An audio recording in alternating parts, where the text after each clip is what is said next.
Hey everybody, this is Darren Van Dam and you are watching Flick Connection, the show that helps you get more out of movies, and today I want to tell you about all the best stuff coming to Netflix in August 2019.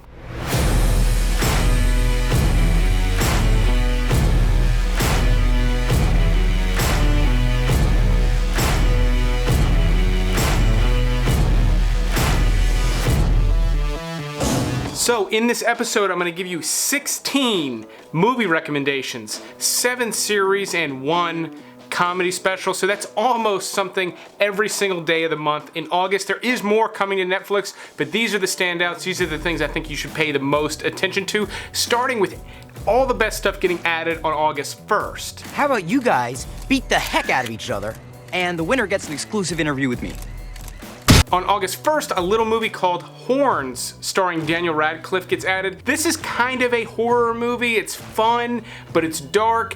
It's not really a jump scare or just even scary horror movie. It's more of a fantasy thing with horror elements. It's a small movie, but I really enjoyed it. This movie's one of the roles that sort of helped break him out of the Harry Potter role. I think he did great. I think the rest of the cast is great.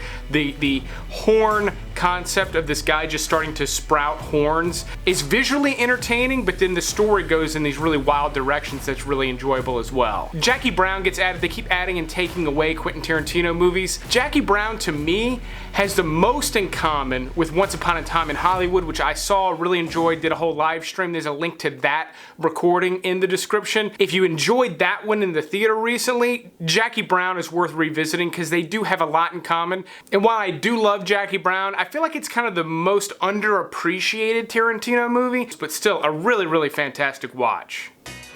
Except no substitute. Another heavy hitter of a director, David Fincher, with Panic Room. This is another, like, one of the lesser talked about movies from Fincher, but it's so good. It's really dark, really moody, great performances from everyone, including Jodie Foster, Forrest Whitaker, Jared Leto, Dwight Yoakam. But the camera moves around this apartment, and it's dark and just lit with flashlights, and it's this almost like an action adventure thing that happens in this apartment with this Panic Room. If you never bothered to watch this one, I cannot recommend it enough. Rocky 1 through 5 get added on August 1st. My recommendation is to watch 1 through 4 and pretend like 5 never existed unless you just want to punish yourself, but 1 through 4 are all fantastic in their own right. The Bank Job with Jason Statham gets added. To me, this is one of his better movies. It's not just a Jason Statham sort of action crime movie.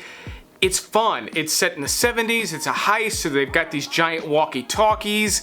And it's just a great little heist movie that has a good supporting cast, but as far as Statham goes, this isn't maybe his best performance, but in terms of an overall movie that's totally driven by him, this one's pretty fantastic. And then to wrap up my August 1st recommendations, The Sinner Season 2 gets added. Now this is not new, it aired on USA Network originally, but I know a lot of people consumed the first season of The Sinner via streaming services, so if that was you, be on the lookout for the new series on August 1st. And then on August 6th, Sebastian Maniscalco's new Netflix special gets added. It's called Why Would You Do That? He's one of the biggest performing comedians right now, and he's actually in a movie I recommended recently on Hulu called Cruise. If you want to check that out, he plays a bad dude and he is not funny in that movie at all, but if you're a fan of his, I recommend checking that out as well.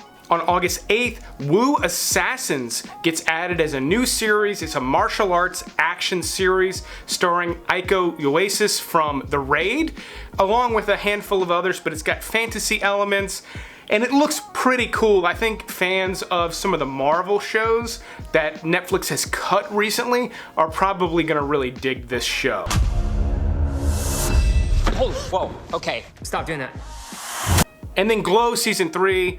Glow stands for the Gorgeous Ladies of Wrestling. This is one of the hotter comedy, sort of dramedy shows going on Netflix right now, sort of like Orange is the New Black. I think they share a lot of crossover in audience, so if you're a fan of that show and you never started watching Glow, you might want to go ahead and start now so you can binge watch them leading up to the release of Season 3 on August 9th. Let me out. Just, I can't take it. Oh, Seriously. I'm Sam, come taking on, the stairs. we can fit. I'm taking the stairs. And then also on August 9th, Netflix has an original Rocko's Modern Life movie. I've seen the trailer, it looks great. I was a big fan of this show when I was a kid. This was part of my Saturday morning cartoon regiment, and the movie looks really funny. A lot of references to the 90s, a lot of references to there having been almost 30 years passed since the original came out, so I will definitely be watching this. Even if my son doesn't want to watch it, I'm watching Rocko's Modern Life. On the 14th, The 100 Season 6 is added. This was originally aired on the CW, but I know this one as well has a huge streaming contingent, so if you've been waiting for Season 6, it's getting added soon. August 16th brings one of the biggest things to the platform, and that's Mindhunter Season 2. Now this is another David Fincher project. He kicked off House of Cards and that ultimately fizzled, we all know why, but Mindhunter is very much more a Fincher thing to me. It's dark, it's about the FBI tracking down serial killers. It is a dark, dark show. If you're a fan of Silence of the Lambs, this is the show for you. I cannot recommend this show enough. Season 2, I imagine, is going to be pretty great as well, so stay tuned for that on the 16th. And if Mindhunter is not for you, if that doesn't sound like you at all, there's something on the far other side of the spectrum. Marlon Wayans' newest movie called Sextuplets, where he plays 6 sextuplets. They're all different. To me, this kind of looks like it's gonna be like The Clumps or The Nutty Professor with somebody not as funny as Eddie Murphy. No, that's not a slide against Marlon Wayans. I cannot imagine Marlon Wayans himself would agree that he's as funny as Eddie Murphy. So it's gonna be one of those kind of things. I would imagine if you like Marlon Wayans movies, this one's gonna be just as good as any of them. And then if that's not enough for you, on the 16th, The Punisher from 2004 gets added. This one's not bad. It actually is rated R. It's a Marvel movie that's rated R before they were really doing rated R Marvel movies. It's got its flaws, but to me it was better than the follow-up. But no Punisher movie has been as good as the Netflix series, so if you really want to watch The Punisher and you haven't watched the series, just go ahead and do that instead. But the 2004 movie is getting added on the 16th. One of my favorite movies, I mean, it's in my top 50.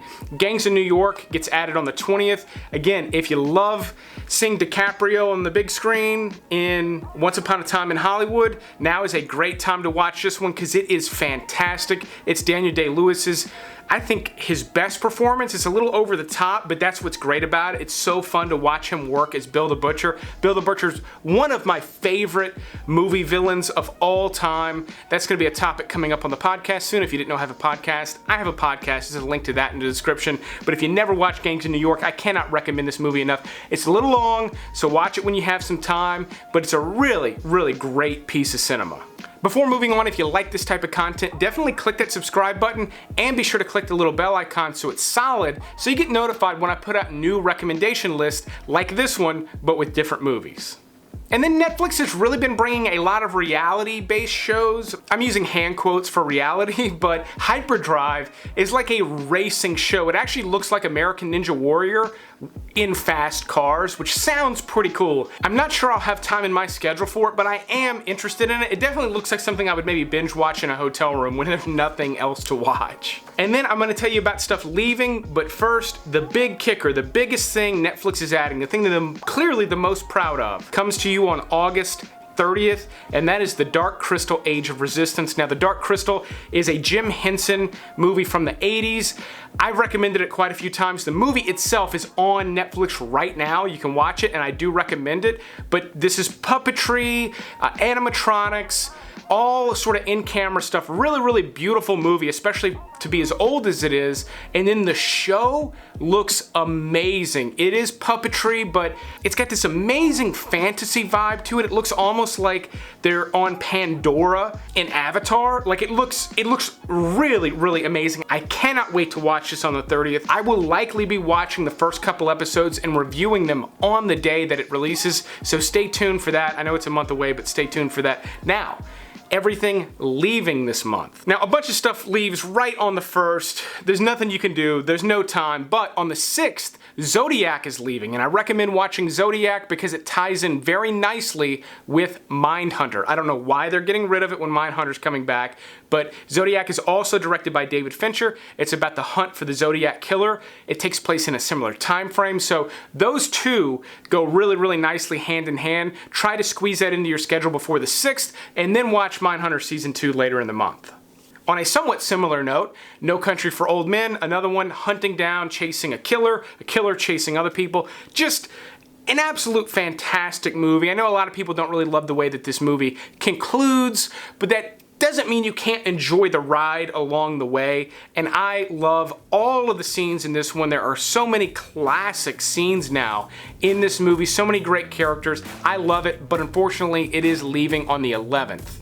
And then sort of an interesting one, The Hitchhiker's Guide to the Galaxy is leaving on the 20th, but it's probably because Hulu is getting ready to add a series based on The Hitchhiker's Guide to the Galaxy, which was a series of books, then sort of like a radio play that was really popular, and then you had this movie, and then now there's going to be a series. Hopefully it's good, but it needs to leave and probably go over to Hulu, so even though it's leaving, doesn't mean you can't watch it over at Hulu. I don't know if they're adding it, but I bet that they probably are. And then Wind River leaves on the 28th. This is one of the best movies currently on Netflix. It's a really great neo-noir mystery movie starring Jeremy Renner. It's fantastic. If you have not seen it, I recommend it higher than anything else that's getting added this month. Even though it's a great month, August is great. They're adding a lot of good stuff. Wind River is superior in almost every way in my opinion, so definitely put it on your schedule, watch it soon. It's leaving, I don't know where it's going,